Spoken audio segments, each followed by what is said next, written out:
It's a game that goes back 1,500 years, and in Edmond, the moves are big, but the players... They're still not attacking if we trade. ...are small, just 7 to 11 years old in the chess club at Ida Freeman Elementary. They compete in 8 tournaments a year. It's kind of our football. Following a curriculum developed by the Soviet Union. If you'll go here, or she's going to work her way over, you just flip-flop it. Every Thursday, around 70 kids file in to play. We've been doing this 18 years, and at some point, we reset the cool on chess. 5th grader Brianna Portillo says she can't get enough. It's fun to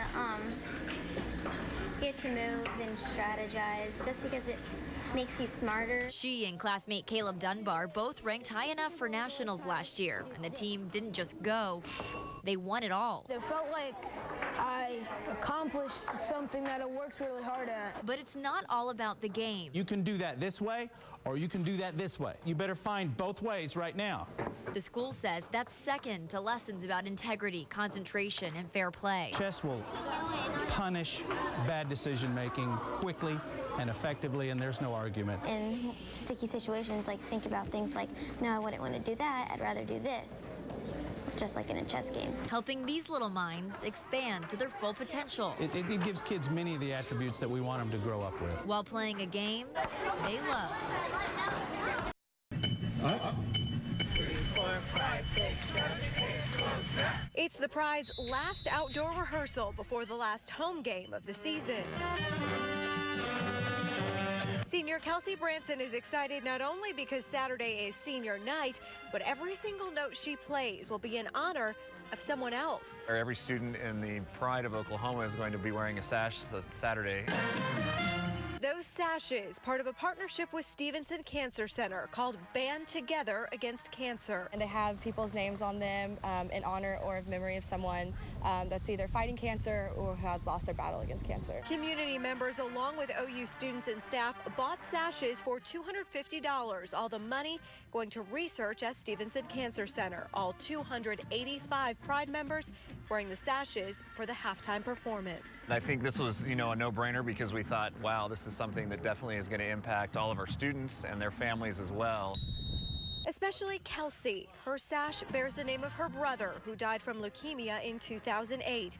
In halftime, she'll be marching for him. So to get to march, kind of with him in a way, and he's out there with me even though I never got to physically march with him. It's music with a message and a goal of continuing the fight against cancer. Just to hope that they get something out of it, a meaningful experience, more than just like a fun halftime show, that it actually means something to them.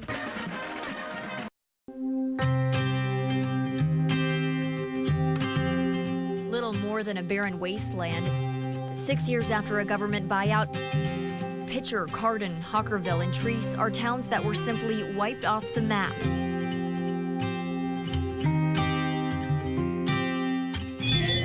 But there is still one sign of life. We'll get you fixed up tomorrow next day then. Okay. Okay. Appreciate that. Appreciate it. Thank you. Take care. You too. The old Miners Pharmacy still up and running in what was downtown Pitcher. Pharmacist Gary Linderman says even though almost no one lives here, he still fills 80 to 100 prescriptions a day. I'm busier than there was a town. Thank God for everything, but yes, it's incredible. The fate of this town was sealed 100 years ago with the lead mining boom. After the mines closed in the 70s, the EPA listed the entire county as one of the largest and most toxic sites in America. In 2009, they moved all but maybe a dozen people out of town in a voluntary buyout, bulldozing the homes left behind. This used to be a neighborhood. You can tell by the slabs left where the homes used to be, and just across the street, these massive towers of chat, which is mine waste filled with toxic chemicals. The major danger was the chat piles filled with lead, manganese, cadmium, arsenic, and zinc. Before they knew better, people used it as gravel for playgrounds and driveways. And Gary saw lots of serious illnesses back then. A lot of cancers, a lot of respiratory problems. Even to this day, this is a bad area for sinus or respiratory problems. Plus, with hundreds of feet of mines below, this ground is unstable. Scavengers mined out the columns that used to support the mines, and the Army Corps of Engineers says 90% of the area could collapse into sinkholes like this, which quickly fill with water. Well, some are 100 feet deep.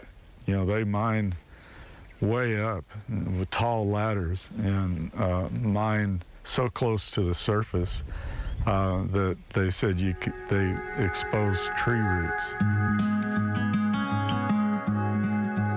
It's a town that had no choice but to die. It's kind of sad because you still say this place was so-and-so's house or this business.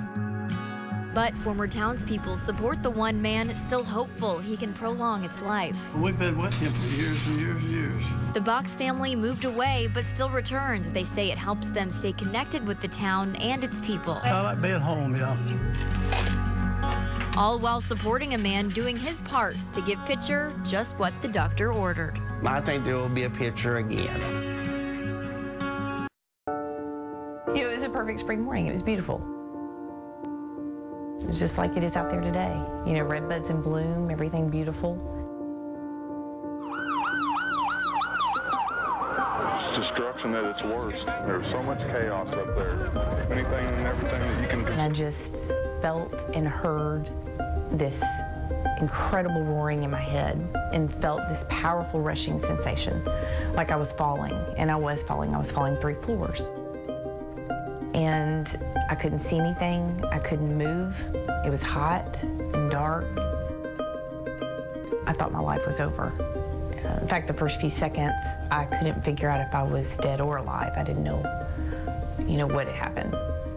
Amy Downs was buried alive under the rubble of the federal building, trapped inside a small crevice, crying out for help. We're talking to victims through void spaces. People are crying out to us. My right hand was actually sticking out of the side of the rubble pile. I was still in my chair upside down, but my right hand was sticking out. So they found my hand.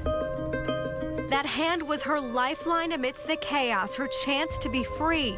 But just as soon as it was found, that lifeline was taken away. Let's go! Come on, man, let's go! They say there's possibly another bomb in this area. They don't know where. Then I hear another man's voice, and he's yelling, "Everybody out now! There's another bomb! Let's go! Let's go! There's another bomb! Everybody, let's go!"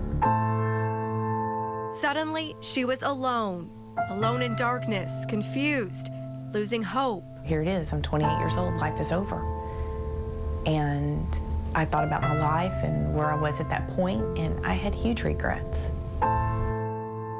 Amy was 355 pounds, felt like she'd done nothing with her life, and now she wanted a do-over. She pleaded with God for another chance, but believed a second bomb would likely take that away.